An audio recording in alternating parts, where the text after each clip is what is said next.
BJP ने एक नई स्ट्रैटेजी 2024 के लिए अपनाई है कि वो ना सिर्फ हिंदू वोट्स को टारगेट करेंगे, ना सिर्फ हिंदू वोट्स को कंसोलिडेट करने की कोशिश करेंगे, बल्कि क्रिश्चियन कम्युनिटी को भी अपनी तरफ खींचने की कोशिश करेंगे। इनफैक्ट बीजेपी ने केरला में अपना एक बड़ा क्रिश्चियन फेस डेवलप किया है जिनका नाम है अनिल एंटनी। अनिल एंटनी सीनियर कांग्रेस लीडर और former minister of defence AK. Antony के बेटे हैं। ए.के. एंटनी केरला के एक बहुत सीनियर और बहुत प्रोमिनेंट लीडर थे, तो उनके बेटे ने बीजेपी ज्वाइन की। ये केरला पॉलिटिक्स के लिए काफी बड़ी बात है। अनिल एंटनी को एक क्रिश्चियन लीडर की तरह प्रेजेंट करने के साथ साथ केरला की क्रिश्चियन कम्युनिटी के साथ कनेक्ट करना भी शुरू किया है।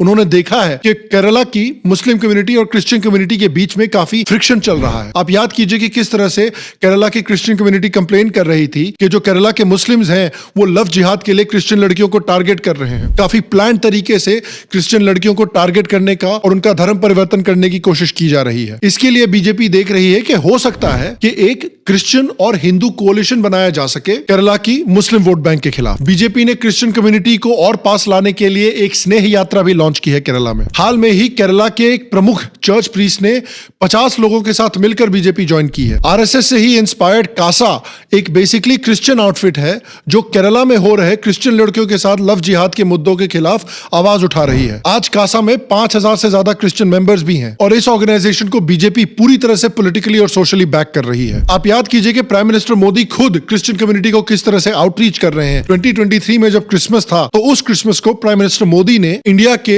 बड़े क्रिश्चियन लीडर्स के साथ गुजारा था। तो ये भी एक काफी इंटरेस्टिंग टैक्टिक है जो बीजेपी इस्तेमाल कर रही है केरला में एक फुटहोल्ड बनाने के लिए। क्या ये टैक्टिक सक्सेसफुल होगा ये तो हमको 2024 के इलेक्शन के बाद ही पता चलेगा, लेकिन ये काफी इंटरेस्टिंग स्ट्रैटेजी है खासकर केरला के डेमोग्राफिक्स को देखते हुए। और अगर आप केरला को देखें भी तो केरला की इकोनॉमी भी स्टैग्नेट कर गई है उसी तरह से जिस तरह से यूपी की स्टैग्नेट कर गई थी। केरला में भी उस तरह से रिलीजियस टेंशन बन रही है जिस तरह से यूपी में बन रही थी। तो देखिए अल्टीमेटली 2014 में बीजेपी सत्ता में आई थी और वो इलेक्शन था बीजेपी के लिए एंट्री और स्टेबिलिटी का कि भाई हम पावर में आए फुल मेजॉरिटी के साथ और हिंदुत्व को एक पॉलिटिकल जगह मिले और बीजेपी के जो गोल्स हैं उनको स्टेबिलिटी मिले। कि हिंदुत्व को एक नेहरूवियन सेक्युलरिज्म का जो एसेंशियली माइनॉरिटी अपीजमेंट और कास्ट पॉलिटिक्स है उसको नेहरूवियन सेक्युलरिज्म का एक प्लॉजिबल ऑल्टरनेटिव की तरह 2014 में प्रेजेंट किया गया। 2019 का जो इलेक्शन था वो था हिंदुत्व का कंसोलिडेशन और ग्रोथ। इस टर्म में आए बड़े बड़े डिसीजंस जैसे कि आर्टिकल 370 का एब्रोगेशन, राम मंदिर की कंस्ट्रक्शन, सिटीजनशिप अमेंडमेंट एक्ट को पास करवाना, ट्रिपल तलाक को बैन करवाना। 2024 का जो इलेक्शन आने वाला है उसमें अगर बीजेपी जीतती है तो वो रहेगा समय